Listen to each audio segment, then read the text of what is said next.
It is dusk, 65,000 years ago, on a coastline no human has ever stood on before. Your feet are still raw from the crossing. Your people built rafts and sailed them across open ocean, out of sight of land for days, on nothing but instinct and courage. No one has ever done this before you. You are, right now, one of the first human beings to ever set foot on this continent. You should feel triumphant. Instead, you feel watched. The grass ahead of you is too still. Then it isn't. Something heavy shifts its weight. You hear it before you see it. A slow drag of claws through dirt, like a felled tree being pulled across the ground. A tongue, forked and long as your forearm, tastes the air. Then two eyes, low to the ground, catch the last orange light of the sunset. It is not a crocodile. It's on legs, and it's taller than you are at the shoulder. Here's what nobody tells you about the first humans to reach Australia. They didn't arrive to an empty paradise. They arrived to a continent still ruled by reptiles, and one of those reptiles had spent 1,000,000 years as the undisputed apex predator of the entire landmass. By the end of this video, you're going to understand exactly how that animal hunted, why its bite alone was a death sentence, how it nearly ended the human colonization of an entire continent, and the genuinely brilliant strategy our ancestors used to beat something they had no business beating. This isn't folklore. This is one of the most underrated survival stories in our species' history, and almost none of it is taught in schools. Welcome to Primal Dominion. 66 million years ago, an asteroid ended the age of dinosaurs, and almost everywhere on Earth, mammals filled the vacuum. In Europe and Asia, that meant cave lions and dire wolves. In the Americas, saber-toothed cats and giant bears. But Australia had already broken away from the rest of the world. It drifted off alone, cut off from the placental mammals that were about to conquer every other continent. So when the Age of Giants arrived, Australia filled its top predator slot with something else entirely. A lizard. Not a big lizard, the largest venomous predator that has ever walked the earth, mammal, reptile, or otherwise. Science calls it Varanus priscus. Everyone else calls it Megalania. For over 1,000,000 years, this animal had no rival. And then, 65,000 years ago, it met us. Forget every lizard you've ever seen. The largest living lizard today, the Komodo dragon, tops out around 10 feet and 150 pounds. Megalania was not a bigger Komodo dragon. It was a different order of animal. Fossil vertebrae and cranial fragments put it between 18 and 23 feet long, with mass estimates ranging from 1,000 to over 4,000 pounds, depending on the individual. Take a saltwater crocodile, already the most successful ambush predator alive.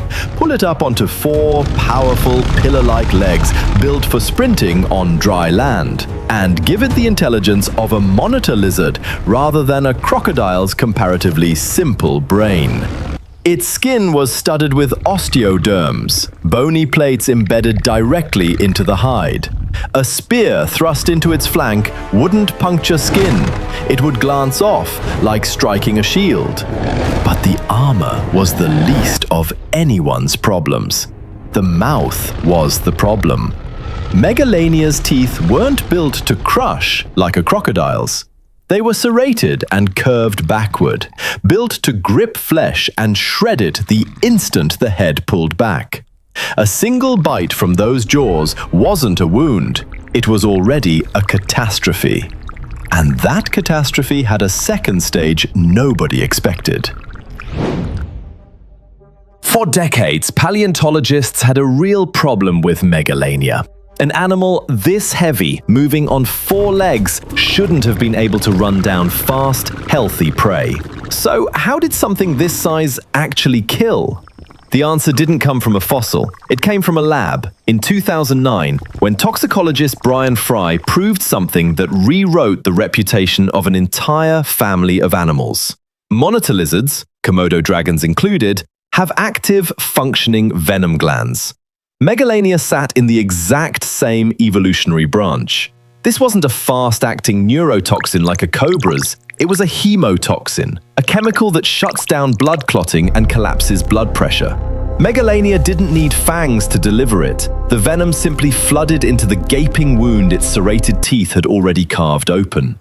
So picture the actual hunting strategy. This animal didn't chase, it waited. Sometimes for days, its cold-blooded metabolism barely burning any energy, hidden in dense scrub until something wandered close. A Diprotodon, a wombat relative the size of a small car. A Procoptodon, a kangaroo built like a linebacker. One bite, then Megalania let go. The prey would run, and as it ran, its blood simply stopped clotting. It would go into shock mid-stride and collapse, sometimes hundreds of yards from where it was bitten.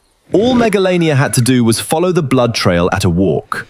This is not a monster from folklore. This is a documented predation strategy in its closest living relatives, scaled up to the size of a small truck. Now, here's the part I need you to actually sit with, because it's the part most documentaries skip.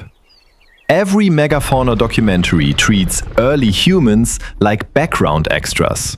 Nameless, faceless figures who show up, win, and move on. That's not what happened here.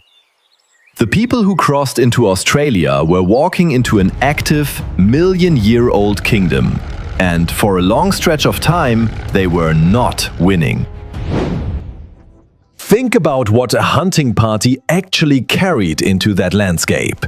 Wooden spears, stone-tipped and fire-hardened, and a level of coordination no other predator on the continent had ever encountered.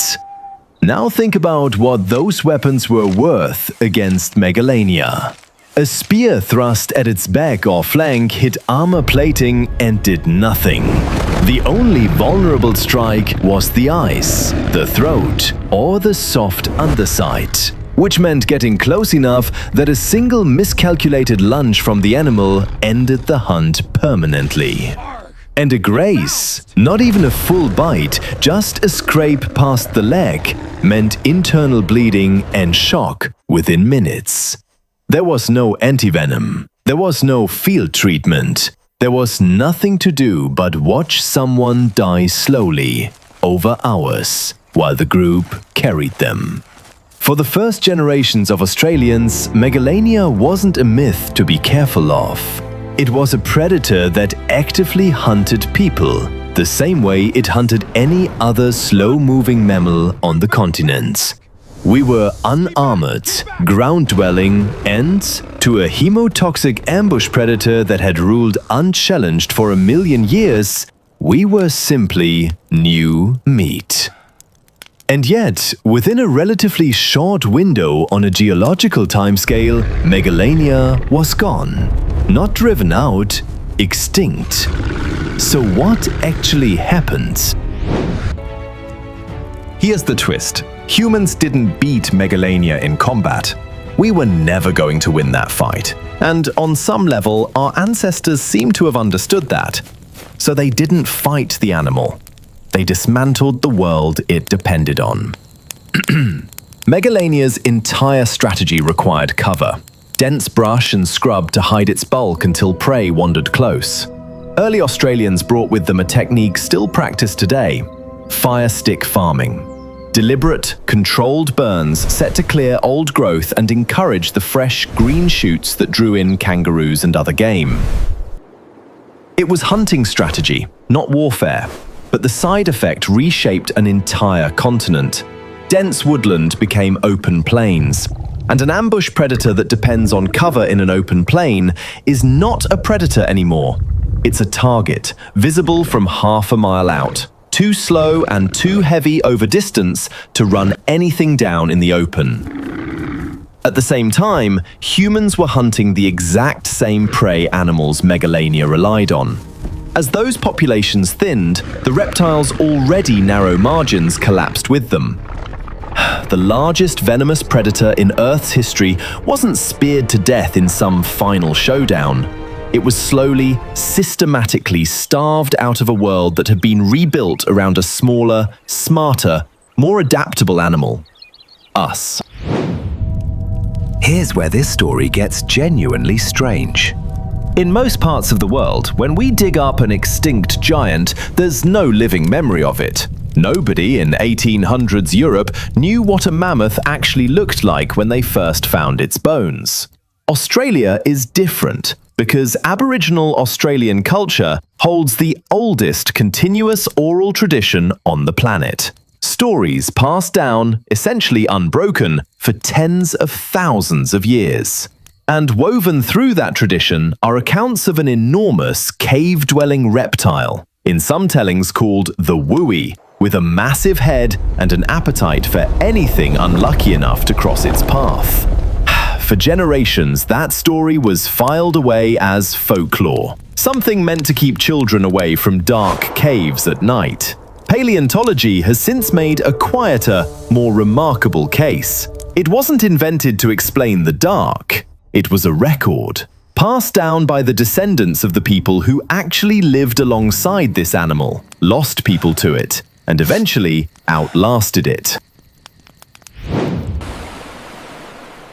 So, go back to that coastline.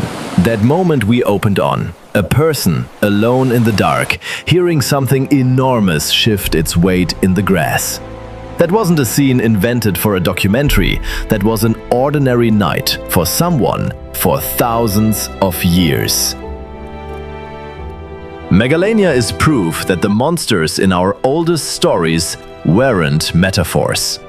For most of our history as a species, we were not the strongest thing in the room. We survived the ones that were, not through strength, but by outthinking them, generation after generation, until the strongest thing in the room was gone, and only our stories about it remained. That's the real history hiding behind the myth. If you want more of it, the real predators, the real science, the real survival stories behind the legends, subscribe, and I'll see you in the next one. Welcome to Primal Dominion.